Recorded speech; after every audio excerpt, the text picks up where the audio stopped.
Study material एक दिन का मेहमान कहानी का सारांश। ये कहानी निर्मल वर्मा द्वारा लिखी गई है। एक दिन का मेहमान कहानी का परिचय। दुनिया का कोई व्यक्ति अकेले नहीं रहना चाहता है। जिस प्रकार इंसान को जीने के लिए रोटी की आवश्यकता है, उसी प्रकार किसी न किसी के प्रेम की भी आवश्यकता है। उम्र के हर पड़ाव पर प्रेम का स्वरूप भिन्न हो सकता है। जैसे बाल्यावस्था में माता पिता का प्रेम आवश्यक है, युवा अवस्था में जीवन साथी का प्रेम आवश्यक है, वहीं वृद्धावस्था में अपनी संतान का प्रेम आवश्यक है। जीवन की किसी भी अवस्था में यदि व्यक्ति प्रेम या सहयोग से वंचित रहता है तो उसे दुख उठाना पड़ता है। ये दुख समाज की मौलिक आवश्यकताओं को पूरा न होने के साथ साथ भावनात्मक रूप से आवश्यकता पूर्ण न होने पर भी उठाना पड़ता है। आज हम बात कर रहे हैं निर्मल वर्मा की लिखी कहानी एक दिन का मेहमान की। एक दिन का मेहमान कहानी का सारांश। इस कहानी में 3 किरदार हैं, आदमी, औरत और लड़की। ये तीनों हिंदुस्तानी हैं, लेकिन लड़की ने आज तक हिंदुस्तान नहीं देखा है, ना ही उसे हिंदुस्तान के रीति रिवाजों के बारे में पता है। आदमी हिंदुस्तान में अपनी माँ के साथ रहता है, औरत और लड़की लंदन में रहते हैं। आदमी औरत पति पत्नी हैं जो अलग रहते हैं। क्यों अलग रहते हैं, लेखक ने इसका खुलासा स्पष्ट रूप से नहीं किया है। कहानी के अनुसार आदमी से अतीत में कुछ गलतियां हुई थी, परिणाम स्वरूप आदमी और औरत अलग अलग रहते हैं। आदमी 2-3 साल में लड़की यानी अपनी बेटी से मिलने लंदन आता है। औरत को ये बिल्कुल पसंद नहीं है कि आदमी लड़की से मिलने उसके घर लंदन आए, इसीलिए वो आदमी से कहती है उन्हें बाहर ही मिलना चाहिए। कहानी की शुरुआत में आदमी औरत के घर लंदन आता है। वो घंटी बजाता है लेकिन कोई दरवाज़ा खोलने नहीं आता। परिणाम स्वरूप आदमी 2 मंजिला मकान के सामने 1 घंटे तक टहलता रहता है। फिर अचानक वो दरवाज़ा खोलता है तो खुल जाता है।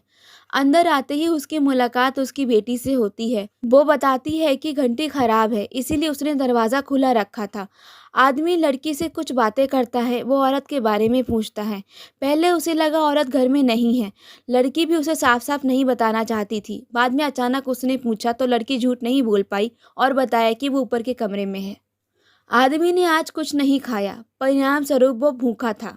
लड़की ने उसके लिए कुछ खाने का इंतजाम किया। जिस प्रकार अपने पिता के लिए खाने का इंतजाम किया जाना चाहिए था, वैसा तो नहीं किया, लेकिन कुछ हद तक इंतजाम किया। आदमी लड़की और औरत के लिए हिंदुस्तान से कुछ सामान लाया था, जो उसने लड़की को दिखाया। लड़की ने देखते ही वो सारा सामान वापस पैक करने को कहा, क्योंकि उसकी माँ को ये अच्छा नहीं लगेगा। एम्पोरियम का राजस्थानी लहंगा लड़की के लिए, तांबे और पीतल के ट्रिंकेट्स, पश्मीने का शॉल पत्नी के लिए, टिकटों की album, Banaras the eternal city किताब आदि चीजें, अर्थात अपने साथ आदमी एक छोटा सा हिंदुस्तान लाया था। बेटी पिता से कहती है, you are a coming man and a going man, अर्थात कई सालों से आदमी इसी तरह अचानक आता है और अचानक चला जाता है। एक फोन आया जिसे सुनने औरत ऊपर से नीचे आई। फोन सुनने के बाद वो वहीं नीचे बैठ गई। तीनों शांत बैठे थे। लड़की को भी कुछ देर में उसकी सहेली का फोन आया। वो फोन पर बात करने लगी। इसी दौरान औरत ने आदमी से कहा, वो ये सामान क्यों लाया है, उसे इनकी ज़रूरत नहीं है। उसने ये भी कहा कि वो नहीं चाहती कि लड़की कभी हिंदुस्तान जाए। बात करते करते औरत का गला भर आया, बिल्कुल वैसे जब हम रोना चाहते हैं लेकिन रो नहीं पाते। औरत अकेले नहीं रहना चाहती है, लेकिन अब उसे कोई जीवन साथी नहीं मिलेगा। परिणाम स्वरूप उसे अकेले रहना पड़ रहा है। आदमी ने औरत को उसके नाम से पुकारा। औरत ने गुस्से में नाम लेने के लिए भी मना कर दिया। लड़की आदमी को घर के बाहर गार्डन में घुमाने ले गई। वहां वो अपने पिता से कहती है, आप मम्मी से बहस क्यों करते हैं। साथ ही उसने ये भी पूछ लिया, आप रात में कहाँ रुकेंगे। आदमी के मजाक में ये कहने पर कि यहीं रुक जाऊंगा, लड़की को अच्छा नहीं लगा। कुछ देर में उसने कहा, मैं आज शाम को ही चला जाऊंगा। जैसे ही आदमी ने लड़की से ये कहा, उसका अपने पिता से बात करने का गुस्से भरा अंदाज करुणा में बदल गया। लड़की अपने पिता के साथ वक्त गुजारना चाहती है, लेकिन उसकी माँ उसके पिता के साथ नहीं रह सकती, ना ही उसे अपने सामने बर्दाश्त कर सकती है। ना चाहते हुए भी लड़की को अपने पिता से दूर रहना पड़ता है।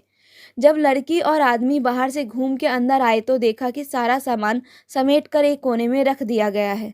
औरत में इतनी हिम्मत नहीं थी कि वो सामान वापस पैक कर दे। शाम हो गई और आदमी जाने लगा। औरत ने आदमी से जाते जाते भी कोई सकारात्मक बात नहीं कही। आदमी ने कहा, मैं चलता हूँ। लेखक ने इस बात को रहस्य रखा कि ये बात आदमी ने लड़की से कही या औरत से। एक दिन का मेहमान कहानी की समीक्षा। ये कहानी मनोवैज्ञानिक कहानी है। इस कहानी में आदमी, औरत और लड़की तीनों ही अपने अपने स्तर पर अकेलापन महसूस कर रहे हैं। यदि तीनों एक साथ रहने लगे तो तीनों का अकेलापन दूर हो जाएगा। लेकिन आदमी से अतीत में कुछ गलतियां हुई हैं जिसे औरत माफ नहीं करना चाहती या कर नहीं सकती है। इस कहानी में बाल अवस्था में लड़की जो प्रेम या सहयोग माता पिता दोनों से एक साथ मिलना चाहिए था, उसे नहीं मिलता। जो सहयोग पति पत्नी को जीवन साथी के रूप में एक दूसरे से मिलना चाहिए, वो भी उन्हें नहीं मिल पाता। अभी आप सुन रहे थे एक दिन का मेहमान कहानी का सारांश व समीक्षा। आपसे फिर मुलाकात होगी किसी अगली कहानी के सारांश व समीक्षा के साथ। धन्यवाद।